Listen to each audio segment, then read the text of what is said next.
And then if you just wanted to sort of tell us about your app, sort of give us that standard elevator pitch, that'd be great. Yeah, sure. So we developed this app to help physicians stay up to date on their journals, their news, and on customized topics that they have of interest. And the reason we developed it was that we felt that there wasn't anything that was really just sort of a gorgeous experience for physicians to have while they were, doing this task that they have to do on a weekly basis. Every physician has a pile of medical journals on the corner of their desk that they feel like, they need to get through this at some point. And this is a way to do that in a way that's very, very efficient, and this was really important to us, but is also really enjoyable. So we've put a ton of effort and, thought and obviously money into the design of the experience for the physician. Great. Design-wise, where did you guys get your inspiration for the app? I'm sure Flipboard's going to pop up, but Yeah, I also noticed a strong similarity to Zeit, which is yes. by far my favorite news app on my iPad. So. Yeah, Flipboard and Zeit were both huge inspirations for us. Zeit we felt was actually a little bit more elegant, a little bit more understated. Flipboard is it's so dynamic, it's so in your face, and that can be fun. It can be very appealing to a certain audience, but we felt that Zeit was probably a little bit more appropriate for a professional audience. And it was something that personally appealed to the founders. And so that's what we went with. We leaned more in that sort of subdued, elegant direction. Although, personally, I love Flipboard. I use Zeit more often than Flipboard. I completely agree with absolutely everything you just said there. That's what drew me to your app in the first place, actually, because I'm a huge user of Zeit. I use it Really? hours a day. So Yeah, I mean, it's such a great tool, and the wonderful thing about Zeit is that it's smart. It pulls in stuff that you might not have found otherwise, and we aren't doing that yet. We're allowing the physicians to set up topics so they don't have to go through every journal to find something on ventral hernia, for example. Everything's pulled to them, but that's the extent of the smartness that we're basically offering right now. We have an algorithm in development, but you have to be very, very careful about putting those algorithms out there because it's so easy to get it wrong. Something that learns from what the user is looking at. It's so easy to get that wrong. And, so we want to be very, very smart about that before we release any version of it. sure, yeah, that was actually going to be one of my later questions. That's interesting. I'm glad to hear that you guys are developing a similar algorithm. Yeah, definitely. There's obviously a bunch of other features as well, but there's so much opportunity to use the data about what the physician is looking at to help give them a better experience. I mean, that's something that you can do digitally that you just can't do in the offline world. Right. Obviously. Great. How did you go about choosing your sources for the news and journals? Is there going to be a submission process or something like that? Yeah, so the way that we came up with the initial list was two ways. Obviously we've got a chief medical officer, Prashant Sinha, so he was able to give us an initial pass at sort of the major specialties. We also conducted a very large survey of physicians. We had around N equals 400 physicians. We sent them a survey on a number of different topics. One of which was, which journals do you read? And then we sorted that by specialty, and we've included, if not all, almost all of those journals in the initial offering of docwise. And then we also, when physicians are on the app, they can submit any journal that they would like to be included, and we endeavor to include it within a couple of hours. If not, it doesn't take us that long to add a journal. So if there's something that's missing, we basically can add it immediately. Did you say we just did that yesterday, for example. Did you say there was a request area in the app for new journals and that sort of thing? So that's in the settings. In the settings area, you can just send us an email, and say, can you please add this journal? We can also add Oh, I see. institutions. Yeah. So it's very generic. It's a very generic contact form. It's not a particular, add this journal Sure. button. But you can definitely communicate with us, and we'll add it.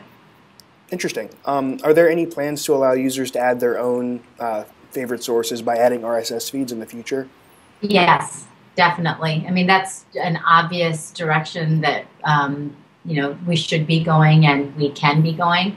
There are also plans to expand beyond strict medical, the strict medical arena, because doctors are people too. That's something that we tell ourselves every single day here, and we don't want to forget that. And there are lots of other areas of interest for physicians, and we would like them to be able to get their medical news, but some of their other news as well. Right, that makes perfect sense. Yeah. Are there any updates for the app planned in the near future that you can tell us about? Yeah, so we actually have a release coming out this week. We're adding international. We're adding tracking of CME2 credits. So we actually are already tracking time spent on the app and the number of articles read. What we're doing now is in the settings area, we'll give you a readout of that. At the end of the year, we're sending certificates to all of the physicians saying these are your CME2 credits for the year. So that's an additional add. Another major thing that's going to be offered this week is that for each of the journals and news and topics that you set up, there will be a little blue dot that shows up when there are new articles in that section.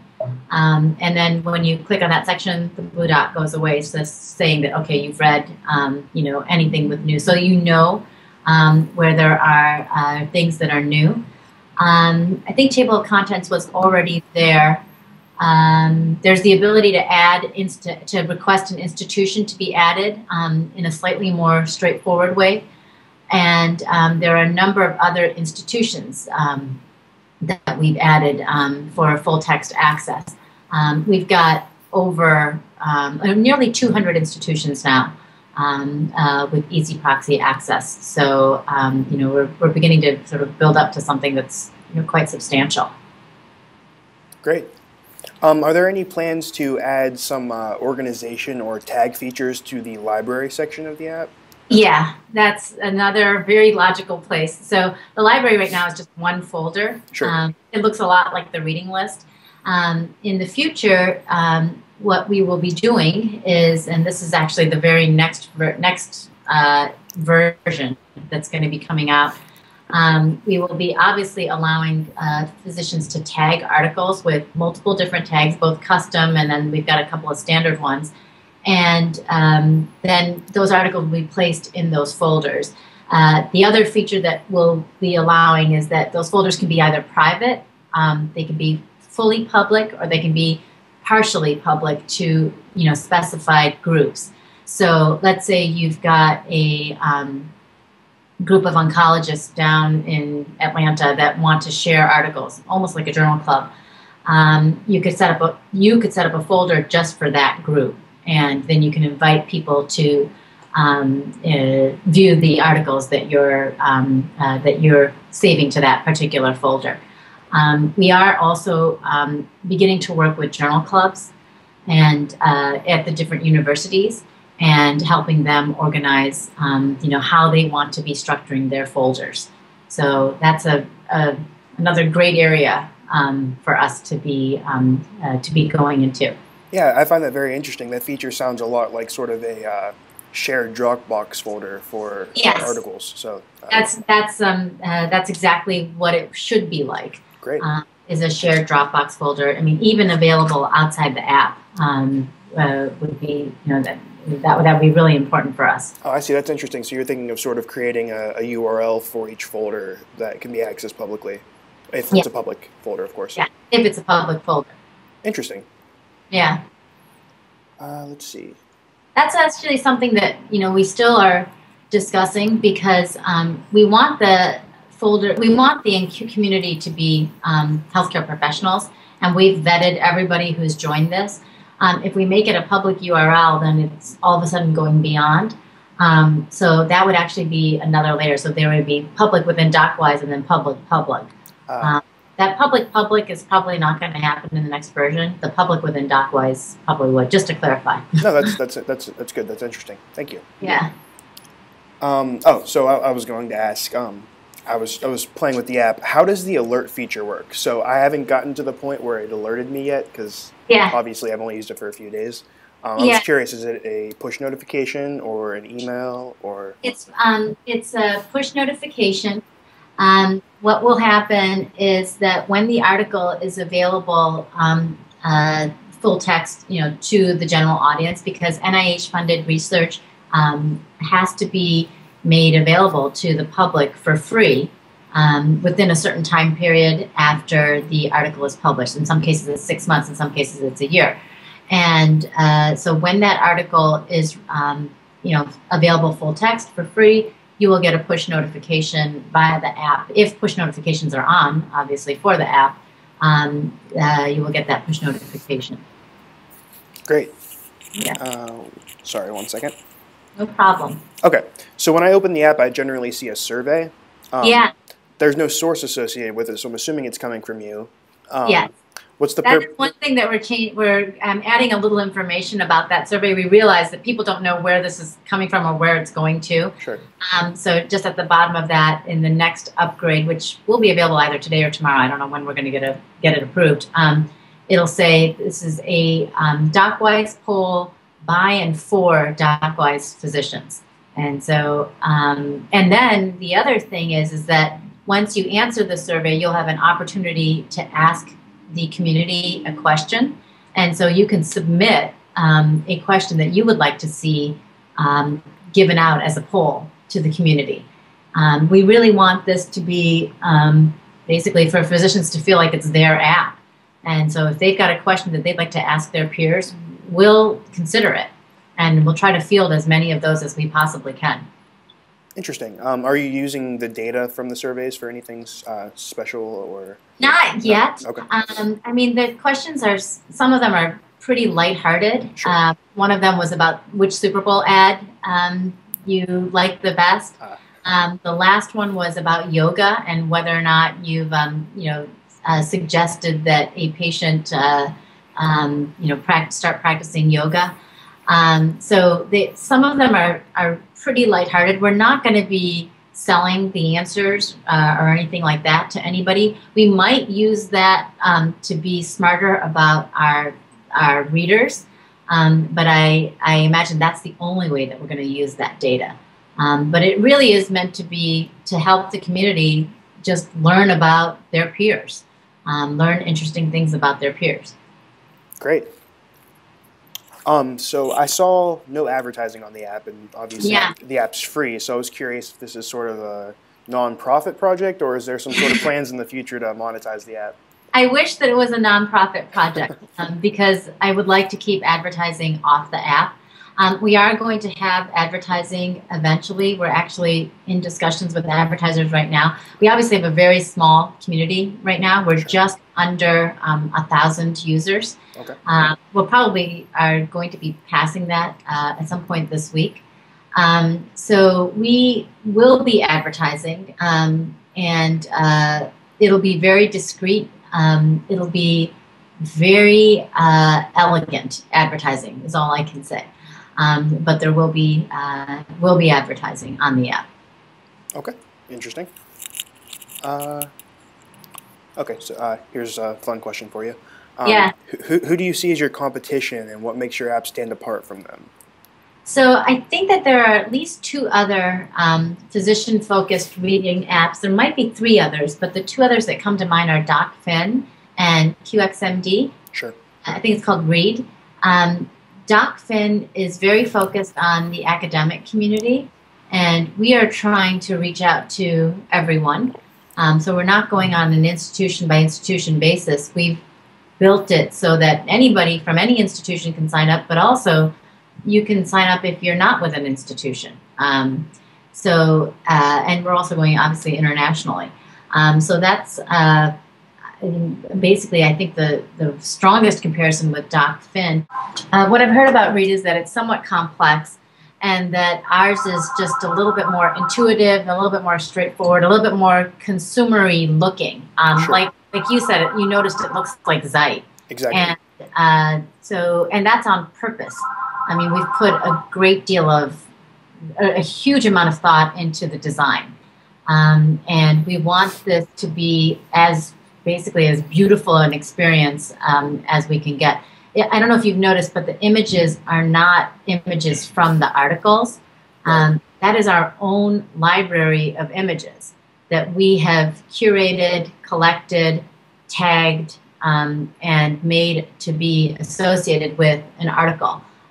So there's lots of little things like that that have taken a lot of time that we hope give the app a very different and hopefully compelling feel.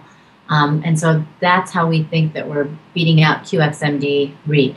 And actually, I would love to hear your thoughts. I mean, I'm sure you've looked at both of those other apps. I have. Yours seems to be the only one with actual news sources and not just medical journals as well. So I find that interesting. You're pulling in a lot more newsy sources.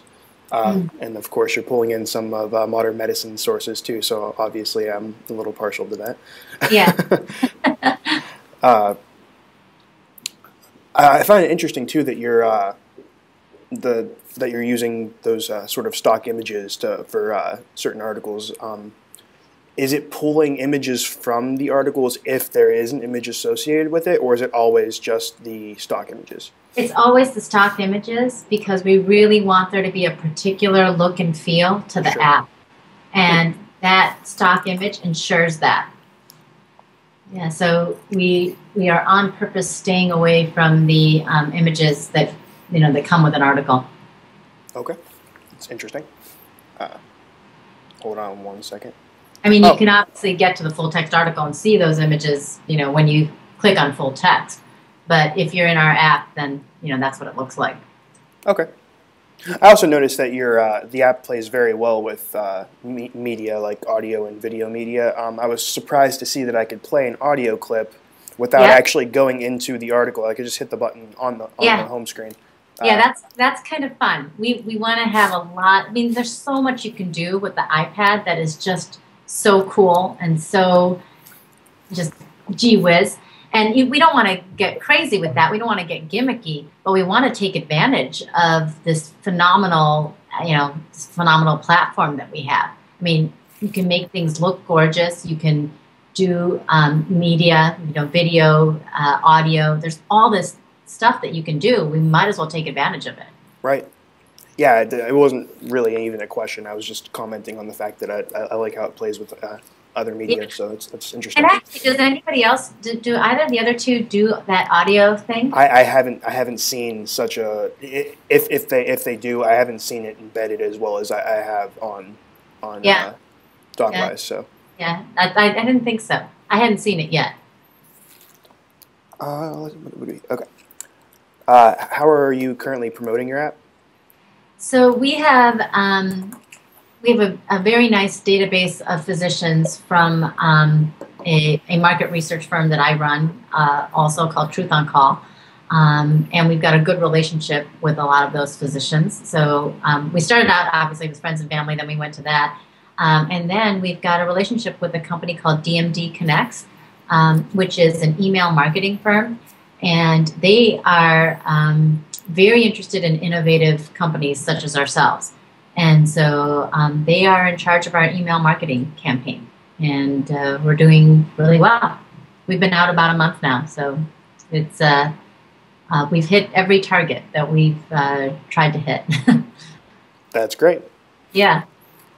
I noticed that docwise is currently an iPad-only app. Are there any plans to make that a universal app so that we can get it on the iPhone as well? Yeah, the iPhone is coming out in about 8 weeks. Okay. And it's obviously going to look and feel quite different than the iPad. We started with the iPad because we thought that platform really showcased what this app is all about, which is, we hope, great design. And then the iPhone will be a bit of an extension of that, but at the iPhone, it is a very different experience for the user. So you need to think about it from the ground up. So it will be, a somewhat, it's a different app, delivering the same thing, but in a different way. But yeah, that is coming out in 8 weeks, and that was the rationale for doing the iPad first. The other thing is that we did want to start with a smaller audience and make sure that we got this right. And the iPad, by definition, is going to be a smaller audience than the iPhone. Sure. We expect the iPhone audience to be 4 to 5 times what we have on the iPad. That makes sense. Yeah. And as a social media guru / manager here, yes. I noticed that you guys have the social sharing icons for Facebook and Twitter and also email on the app. Are there any plans for more integration with other social networks and also services like Read It Later, Instapaper, that sort of thing? Yeah, so Read It Later, Instapaper, Evernote, Dropbox, all of those things. Some of those will be incorporated. Some of those, honestly, we're going to probably duplicate. We may allow an interface or we may not. We're still considering some of those integrations because we don't know if we should build it ourselves or if we should go ahead and integrate. This is a platform where social media is a bit of a natural. This community has in the past been a little bit burned by social media types of communities that are focused on physicians. Sure. So we want to proceed intelligently, we want to proceed carefully, and we want to proceed very respectfully of the audience that we've got here. And so we are doing all of those things. We have a social media plan, but we want to go gently and not make a single mistake because we don't think that this audience deserves to have a mistake foisted upon it. So the poll, for example, that's a little bit of a social media tool. You're interacting with the app, you're interacting with others, and the next step is that you can actually submit a question to your peers. So that's beginning to introduce that concept to physicians. The library and the folders and sharing them, will also do that. And then you can imagine that there are logical layers that you can add on to that. Great. That all sounds great. That's it for my questions. Okay, fantastic. Thank you so much for taking time out of your day to talk to me. Oh, Kevin, thank you. I really appreciate it.